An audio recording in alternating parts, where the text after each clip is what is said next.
സ്ത്രീയും പുരുഷനും ജനിക്കുമ്പോൾ തന്നെ അവരുടെ ശരീരത്തിലുള്ള ഹോർമോൺസിൻ്റെ സ്വാധീനം കൊണ്ട് ബ്രെയിൻ ഉൾപ്പെടെയുള്ള ശരീരഭാഗങ്ങൾ വ്യത്യസ്തമാകുമെന്നും അങ്ങനെ അവർ രണ്ട് വ്യത്യസ്ത ഗ്രഹങ്ങളിൽ നിന്ന് വന്ന് ജീവിക്കുന്ന ജീവികളെ പോലെയാകും എന്നുമൊക്കെയാണ് ഡോക്ടർ അനിത മണി എന്നു പേരുള്ള നമ്മുടെ സമൂഹത്തിലെ അറിയപ്പെടുന്ന ഒരു ഗൈനക്കോളജിസ്റ്റിൻ്റെ അവകാശവാദം.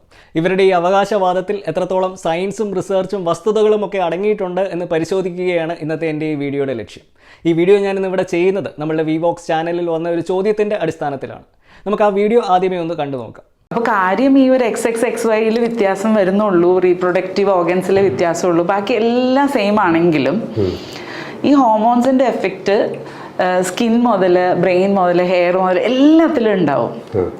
പ്രത്യേകിച്ച് ബ്രെയിനിൽ അത് ഈ എംബ്രിയോ, അതായത് അമ്മയുടെ വയറ്റിൽ കുഞ്ഞ് വളരുമ്പോൾ തന്നെ ഈ ഹോർമോണിൻ്റെ എഫക്റ്റ് കൊണ്ട് അവരുടെ ബ്രെയിൻ ഡെവലപ്മെൻറ്റേ ഡിഫറെൻ്റ് ആണ്. അപ്പോൾ നമ്മൾ വിചാരിക്കുന്ന പോലെ ആ ഒരു റീപ്രൊഡക്റ്റീവ് ഓർഗൻസിൽ മാത്രമല്ല ഈ സ്ത്രീയും പുരുഷനും തമ്മിലുള്ള ഡിഫറൻസ്, എല്ലാ അവയവത്തിലും ബേസിക്കലി ഡിഫറൻസ് ഉണ്ട്. ടോട്ടലി ഈ എന്താ പറയുക, പുസ്തകത്തിൽ പറയും Mars, men are from Mars and women are from Venus എന്ന് പറയും. അത്ര രണ്ട് പ്ലാനറ്റ് ആണ് ശരിക്കും, രണ്ട് ജീവികൾ പോലെയാണെന്ന് വേണമെങ്കിൽ പറയാം.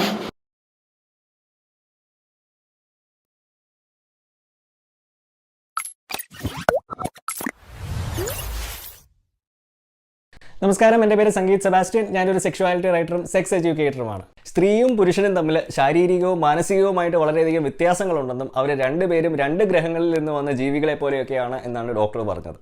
അതോടൊപ്പം അവർ പറഞ്ഞ വേറൊരു കാര്യം, ഒരു കുഞ്ഞ് അമ്മയുടെ ഉദരത്തിൽ ഭ്രൂണമായിട്ട് വളർന്നു വരുന്ന ആ ഒരു അവസ്ഥയിൽ തന്നെ ഹോർമോണിൻ്റെ ഇഫക്റ്റ് കൊണ്ട് അവരുടെ ബ്രെയിനിൻ്റെ ഡെവലപ്മെൻറ്റ് വളരെ വ്യത്യസ്തമാണ് എന്നുമായിരുന്നു. ഇവിടെ ശരിക്കും ഡോക്ടർ സംസാരിക്കുന്നത് സയൻസിനെക്കാട്ടിലും ഉപരി ഒരു പുരുഷ മേധാവിത്വ സമൂഹത്തിന്റെ ഭാഗമായിട്ട് നൂറ്റാണ്ടുകളോളം നിലനിന്നിരുന്ന കെട്ടുകഥകളാണ്. ശരിയാണ്, ഈ ഹോർമോൺസിനും ജനറ്റിക്സിനും ഒക്കെ ഒരു ആണിന്റെയും പെണ്ണിന്റെയും ബ്രെയിനിന്റെ വളർച്ചയെ അമ്മയുടെ ഉദരത്തിൽ വെച്ച് തന്നെ സ്വാധീനിക്കാനും വ്യത്യസ്തമാക്കാനും ഒക്കെ ഉള്ള ഒരു കഴിവുണ്ട്.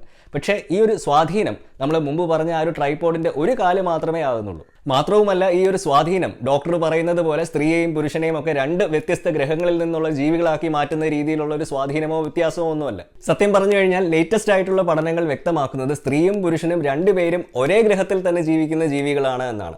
എവല്യൂഷണറി ബയോളജിയുടെ മൊസൈക് ബ്രെയിൻ കോൺസെപ്റ്റ് പ്രകാരം മനുഷ്യന്റെ ബ്രെയിന് ആണിന്റെയും പെണ്ണിന്റെയും സ്വഭാവ സവിശേഷതകൾ അടങ്ങിയ ഒരു ബ്രെയിനാണ് എന്നാണ്. ഇത് ഡോക്ടർ മുമ്പ് പറഞ്ഞ സ്ത്രീയും പുരുഷനും തമ്മിലുള്ള വ്യത്യാസത്തെ തന്നെയാണ് ചോദ്യം ചെയ്യുന്നത്.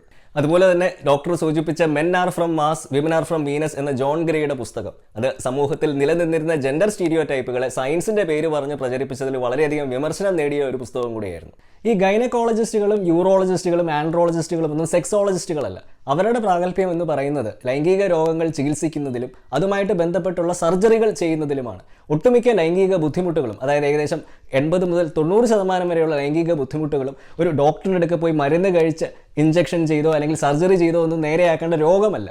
അത് ഉണ്ടാകുന്നത് പ്രധാനമായിട്ട് നമുക്ക് സെക്സിലുള്ള അറിവില്ലായ്മയും അജ്ഞതയും നമ്മളുടെ കൾച്ചറും മതവിശ്വാസങ്ങളും ഒക്കെ സെക്സിനെ പറ്റിയും ജെൻഡറിനെ പറ്റിയും ഒക്കെ ഉണ്ടാക്കിയ യാതൊരു അടിസ്ഥാനമില്ലാത്ത കഥകളുടെ സ്വാധീനത്തിൽ നിന്നുമാണ്. അപ്പോൾ ഈ സ്വാധീനം ഇല്ലാതാകണമെന്നുണ്ടെങ്കിൽ നമുക്ക് വേണ്ടത് സമഗ്രമായിട്ടുള്ള ഒരു ലൈംഗിക വിദ്യാഭ്യാസവും തുറന്ന് സംഭാഷണവും മാത്രം മതി.